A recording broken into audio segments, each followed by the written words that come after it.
Um, Welcome everybody to this session. It's on investment pathways for ecosystem restoration in the Near East and North African region. It's a partner-led session organized by the FAO. And we will first have the opening remarks by Mr. Abdul Hakim Elwar. He's the FAO Assistant Director General and the regional representative for the Near East and North Africa region. And after that, we will have a keynote presentation of Mrs. Fida Haddad, and then we will start with the panel. So if we could first start with the opening remarks from Mr. Abdul Hakim Elwar. He is not here, so there's a video that's going to be shown. So if I can ask the technicians to start the video. Distinguished delegates, esteemed colleagues, Assalamu alaikum. It is my great pleasure to welcome you all to this side event on investing pathways for ecosystem restoration in the Near East and North Africa region, organized by the FAO's Regional Office for the Near East and North Africa.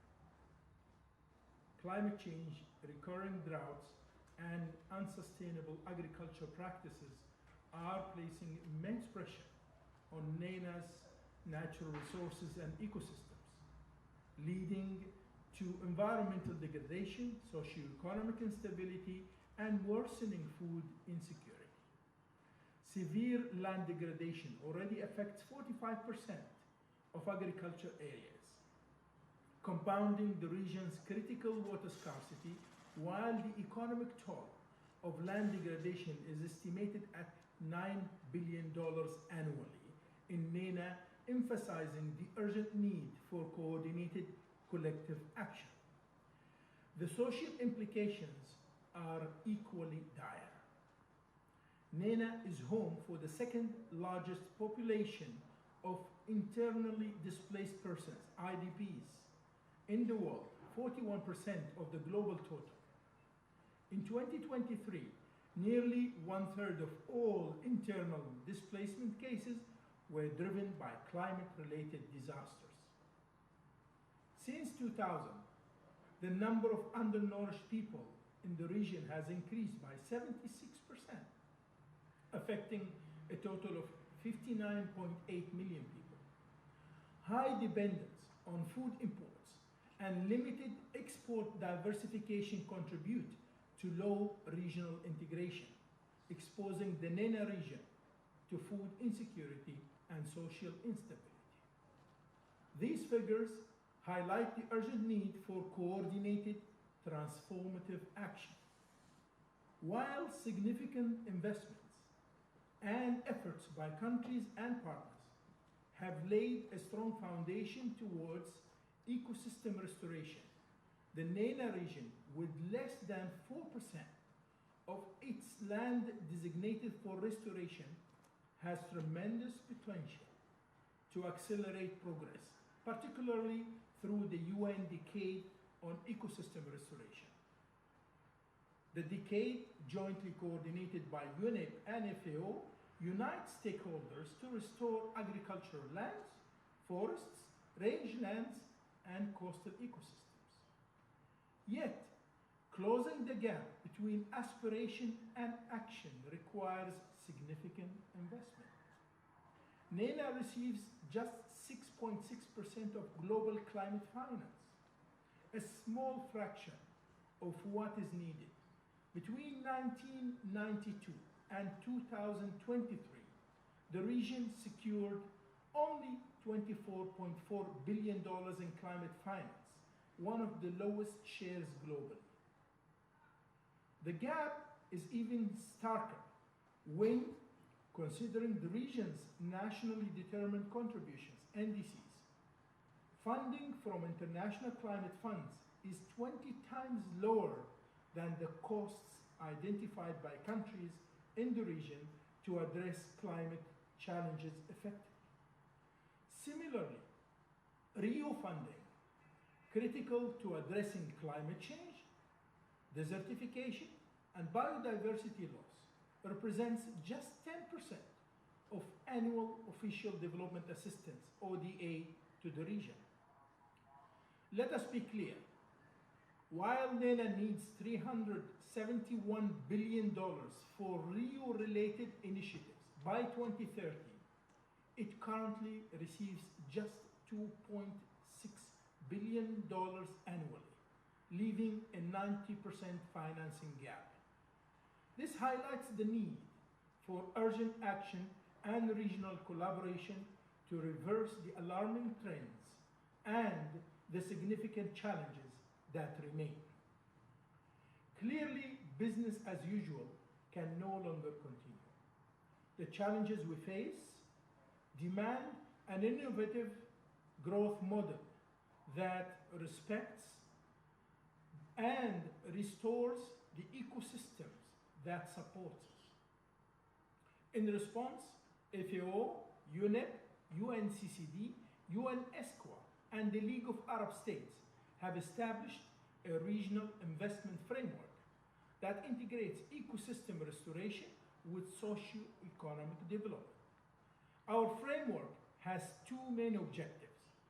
First, we aim to establish a common approach, a language that allows us to implement restoration and development initiatives that safeguard both systems and economies. Second, we are focused on curating partnerships, creating mechanisms for knowledge sharing, and designing innovative financing options. These partnerships will include governments, the private sector, and the civil society. By leveraging regional and global financial and knowledge resources, this framework provides a roadmap for bridging the financing and knowledge gaps that hinder sustainable development. It prioritizes the co-benefits of environmental health and socio-economic stability, recognizing the diversity of challenges and opportunities across NENA's 22 countries. To achieve this, we must focus on three key actions. Action number one, diversifying financing sources. By leveraging public-private partnerships, engaging multilateral development banks, and fostering innovative financial mechanisms, we can unlock the vital resources needed for transformation. Action two, enhancing resource allocation. Strategically reallocating existing funds and ensuring alignment with national and regional priorities will amplify their impact and ensure they reach the most critical areas.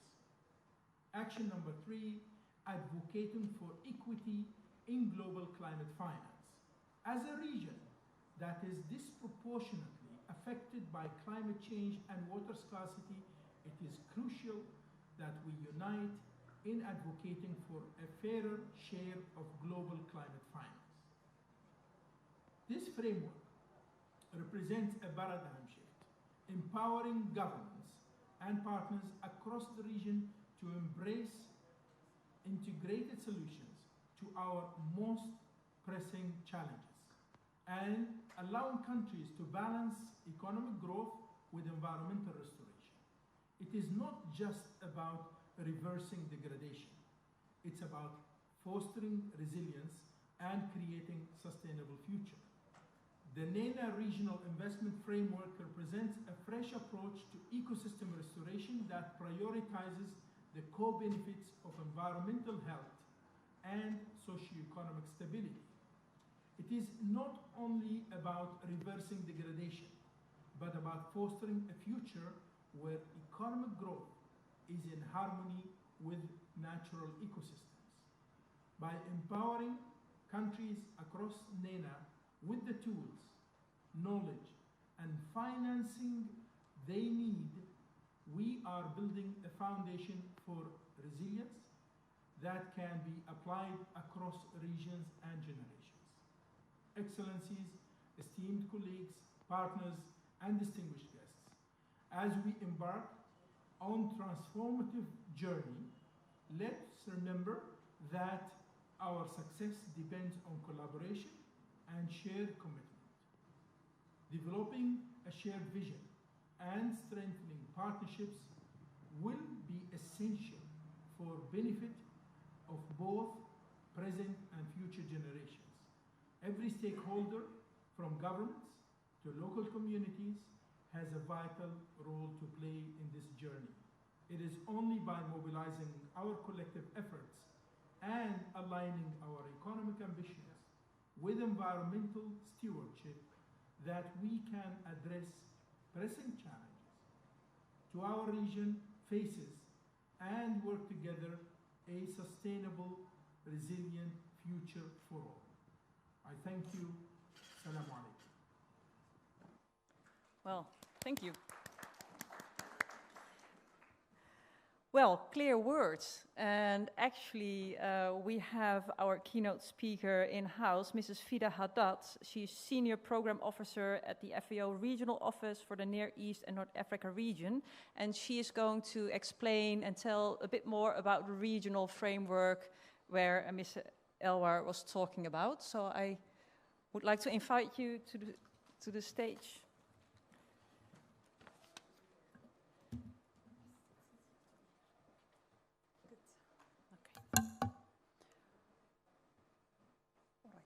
So good afternoon. Thank you for being us with here today. I'll speak in English because there is interpretation, and in case any question we can answer in different languages. Okay, so let me give you a little bit brief of what we are discussing here in the region.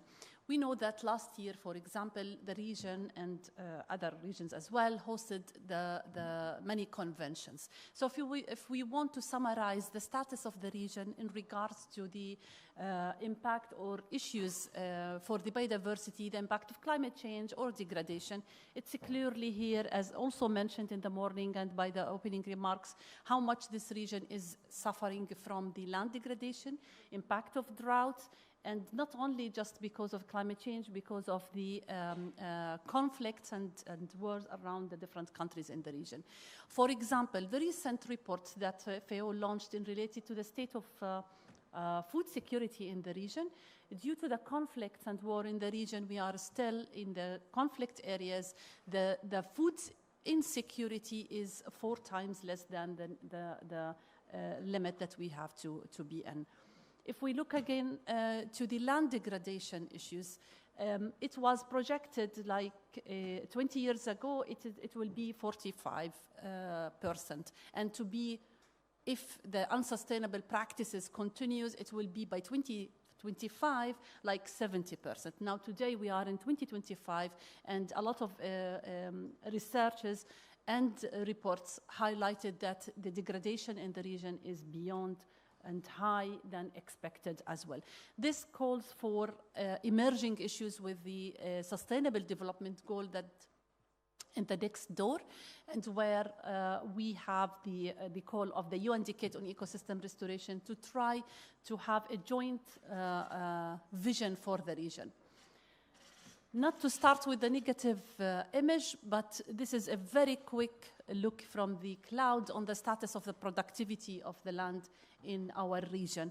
The red highlights that the productivity are declined due to the different reasons, as all of you are aware and just highlight in the previous slide.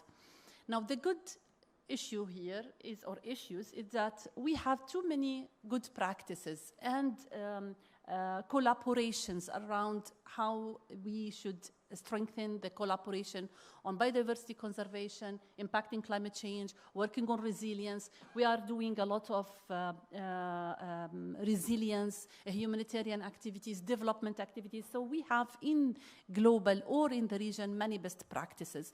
And the studies also highlighted that if we invest in restoring the land, each $1 will give us back $20. Now, the problem is how we will interpret these dollars into action on the ground, how we encourage the different stakeholders, the decision makers, to invest in land as a solution for most of these problems. So this is why we unfortunately have the bad news or the negativity here, where even though the whole global commitment to restore the land and invest in land restoration committed more than 1 billion, this region committed only 4% out of the 1 billion, regardless the different initiatives that we are doing in the region. So here the question is, either we are not reporting what we are doing, or the situation is super perfect and our land is not degraded and we don't have any land to be restored. And here is the snapshot of the framework that we are calling recently as a joint collaboration with the countries in the region, with the support from the League of Arab States, where FAO, UNEP, ESCWA, and UNCCD called for a regional framework to invest in land restoration for sustainable development solution. We need to link the restoration for creation of job, for well-being of the communities, so we can invest and find the restoration or the environmental angle is a solution for the decision makers. So we called for this regional investment framework that is focusing on two objectives.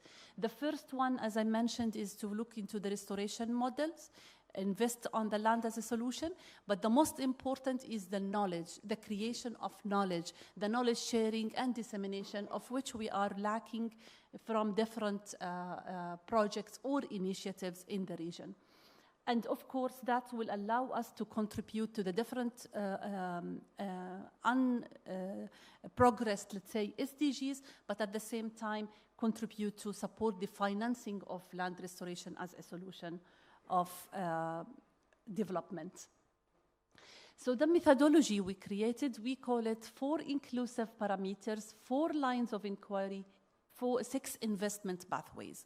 We looked into the way that we diagnose the situation through the 4 inclusive parameters that are looked into the demography of the region and where we should invest to support the land restoration and the investment framework, and how and what. We looked at these from the existing initiatives and practices in the region and came out with the different inclusive parameters that can support this framework to end up with the 6 pathways that I will present now, how we looked into these pathways.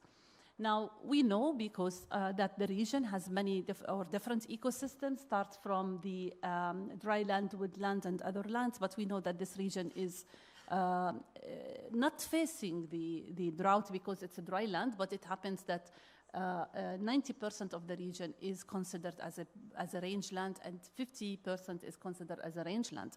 So this means that we have different ecosystems to be restored and can contribute to communities' livelihood. So these are some of the ecosystem, also the marine and the coastal ecosystems. Now, the theory of this framework look into the drivers and look into if we keep the business as usual or we move toward collaboration and knowledge sharing. So the business as usual is the status that we found in most of the initiatives at the level of national implementation or even public partnership implementation or even at the funding mechanism implementation. The common criteria or the common challenges we found is that the business as usual in terms of the insufficient short-term objectives, short-term finding, fragmented knowledge sharing and information, as well as the sustainabilities in terms of investing in agricultural land as a solution for job creation as well, not only just to produce the food basket, but for continuity. Will not repeat again the problems, but that's caused also, as Dr. Hakim mentioned in his opening remarks, that regardless the situation that I just presented, still the region is receiving 6.6 of the global climate finance. Why we are focusing, for example, on the climate finance? We know that since we're talking about the climate impact and the Convention of Climate Change, but when we start investing more on the climate change projects, like let's say 2007, most of the funding or the proposals or to address the climate change. So this means that we are investing on that. But regardless, still we are receiving only 2.4 of the allocation that we could provide it. One of the gap is the way that we are addressing these three angles of the Rio Convention in terms of climate change, biodiversity, and land.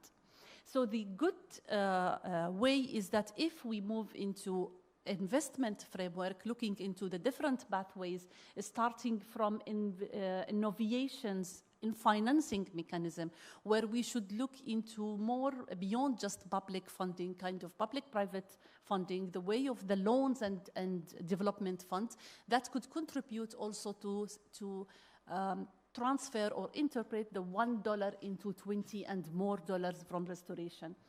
Also, innovation in knowledge sharing. And as I mentioned in the beginning, that's one of the key gaps we found across the different initiatives that we analyzed.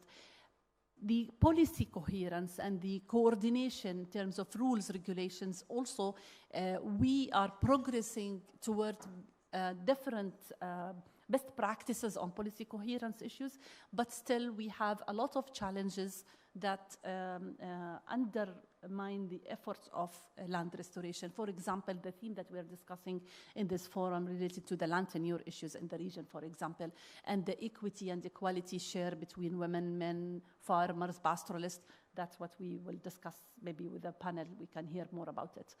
Also focusing on the job creation to support the micro and small, medium entrepreneurs.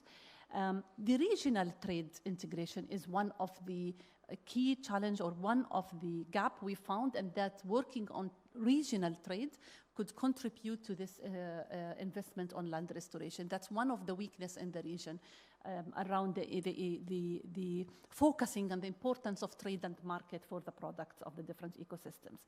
And of course, looking into the integrated ecosystem restoration development, where the issue is not just restoring the forest or afforestation, for example. It's the integration between the trees, crops, and livestock in the ecosystem and moderated into integrated land use planning system.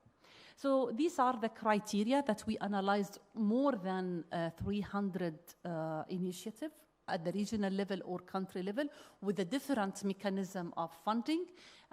So we looked into the outcome areas that I just mentioned on the ecosystem restoration type that the region is looking for, or also in related to the sustainable return from the investment, the budget, partners, the target, and how we want to move into this investment.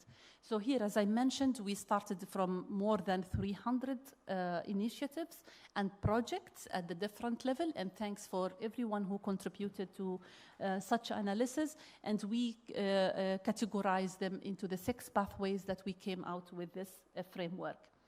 Now, these are some of the business cases where we analyzed also some of the national initiatives that the key elements of these investment pillars exist, but without connectivity. So we have good practices and good projects that we can upscale to the level of national and even scaling out to the region and other regions to learn more as well. Now, as part of this, and the last point here of my presentation is, okay, we diagnosed the situation. We know that we have a problem here, but at the same time, we know that we have also the solution, and the solution is emerging to move. What we did last year with the CAMPRI, with the Council of Environmental Ministers, we presented this to CAMPRI and welcomed by the Council and requested to be negotiated more with the countries. But most importantly is that we launched this framework at the UNCCD COP16 in Saudi Arabia last December, and we had in the room more than 110, as far as I remember, from the donors and banks that they want to invest in land restoration in the region and link the restoration to the development and food security context in the region. So we launched this framework as a partners at the COP16 because of the theme also was calling for land restoration. And we moved from that to the level of we have to prepare now a regional investment program that can contribute to different countries' initiatives and work and change the narrative of restoration to be more sustainable, linked to the sustainable development and practices. The key focus is, as we mentioned, in the knowledge and changing the financing mechanism. We proposed some of regional programs and ideas with the countries. So we are in the progressing, in fact, with different countries in terms of the call for this program.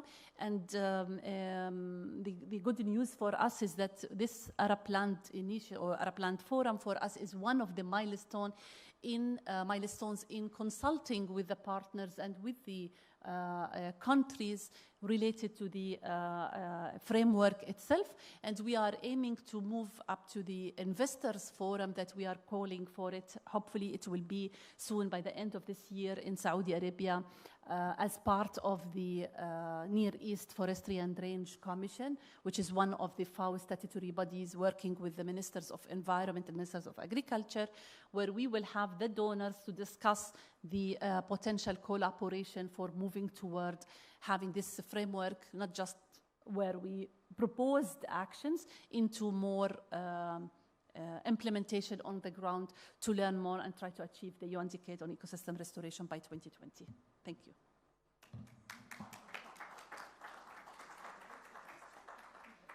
You can just sit there, and then if there's questions, we will take.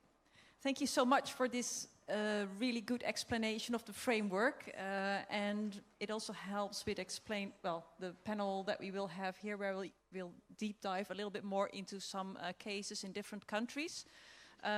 So let me first go to Mr. Naufel Benhaha. He is Director of the Forestry Directorate at the Ministry of Agriculture in Tunisia.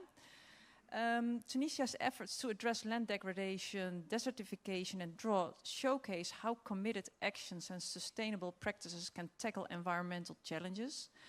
With 75% of its agricultural land affected by degradation, interventions are crucial.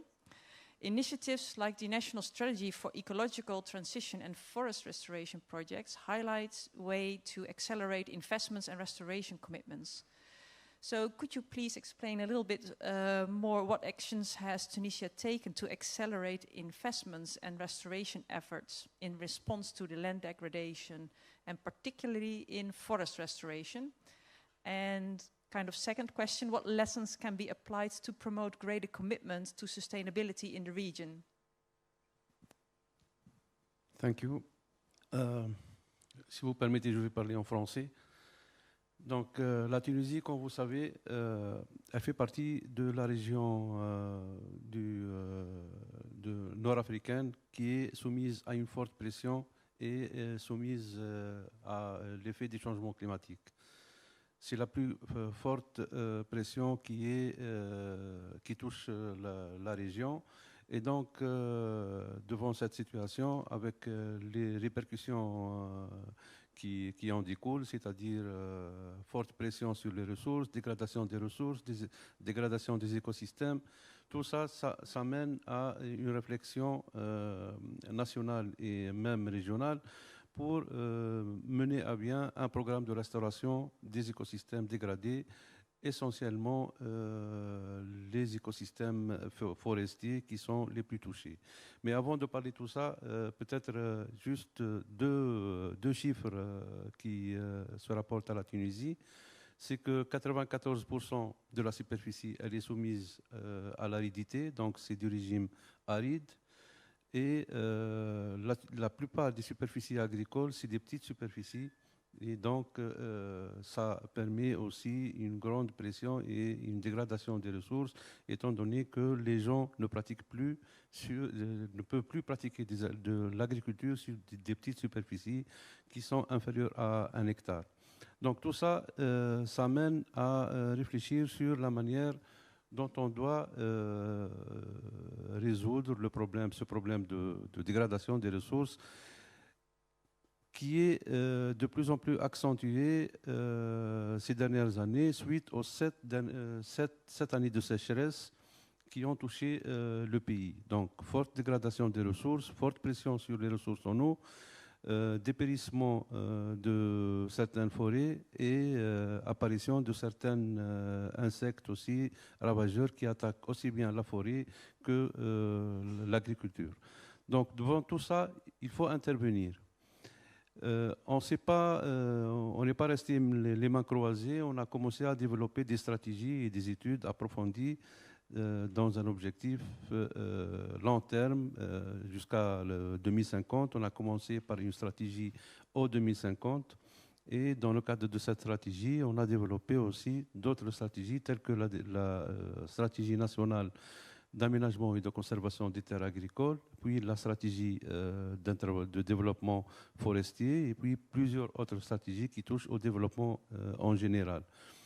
Donc tout ça, ça a conduit à harmoniser les interventions de tous les partenaires dans un objectif d'avoir une vision claire et des orientations claires concernant le développement du pays à travers, bien sûr, une transition écologique qui n'est pas facile à mener, étant donné qu'on est sous contrainte de sécurité alimentaire et sécurité en eau.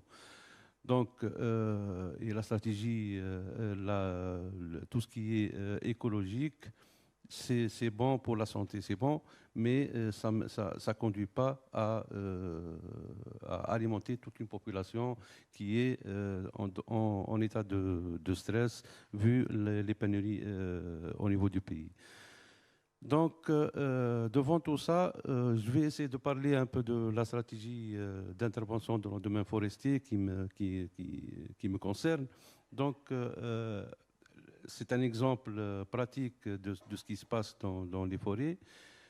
La stratégie des forêts, on a vu que, et ça a été confirmé par le directeur régional de la FAO et Madame Fidel tout à l'heure, business as usual n'est pas toujours la solution adéquate. Il faut changer. Il faut oser pour changer certaines pratiques et certaines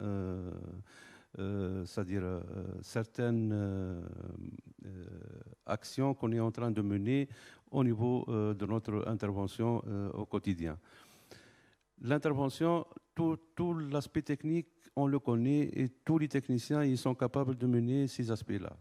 Donc reste le plus important, c'est la relation avec la population, c'est comment ramener les populations à adhérer au projet et à concevoir des projets pour eux-mêmes.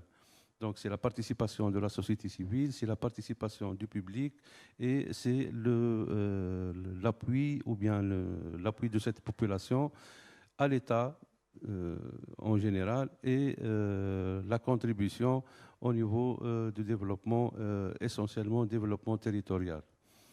Devant ça, il faut des changements. Les changements, déjà on a commencé, c'est des changements sur les aspects juridiques à travers la révision du code forestier en premier lieu, et puis mettre des mécanismes qui permettent aux populations d'accéder aux produits forestiers au lieu de piétiner sur ces produits et les détruire ou bien les dégrader, leur permettre une intervention et leur permettre une valorisation des ressources forestières, moyennant bien sûr une valorisation durable, réfléchie, raisonnée à travers et un encadrement de l'administration et de l'administration technique. Donc, et on a commencé des exercices à travers des comités de territoire, dans certains cas des groupements de développement agricole, dans d'autres cas des sociétés communautaires, dans certains cas aussi. Donc on a essayé de multiplier les interventions et les partenaires pour pouvoir réussir et pour pouvoir tester tout d'abord quel est le modèle qui peut réussir et pour pouvoir développer et mettre à l'échelle à la suite, donc dans un objectif d'une meilleure gestion de nos ressources. Donc tout ça, c'est une manière d'intervenir qui doit intégrer la population dans un esprit de participation, mais je dis bien dans un esprit de partenariat, parce que participatif, tout le monde le dit, mais en général, le participatif, c'est faire convaincre les gens de ce qu'on est en train de faire. Et ça doit s'arrêter et partir dans le sens de participatif, dans le sens de partenariat, c'est-à-dire gagnant-gagnant. C'est tout l'État qui gagne, c'est les ressources qu'on est en train de restaurer et c'est les populations qui valorisent au mieux les ressources naturelles. Donc tout ça, c'est un dispositif qu'on est en train de mener. Ça va être concrétisé aussi à travers des financements, parce que les financements, ce n'est pas essentiellement des financements en faveur de tout ce qui est environnemental et tout ce qui est écologique. Ça doit être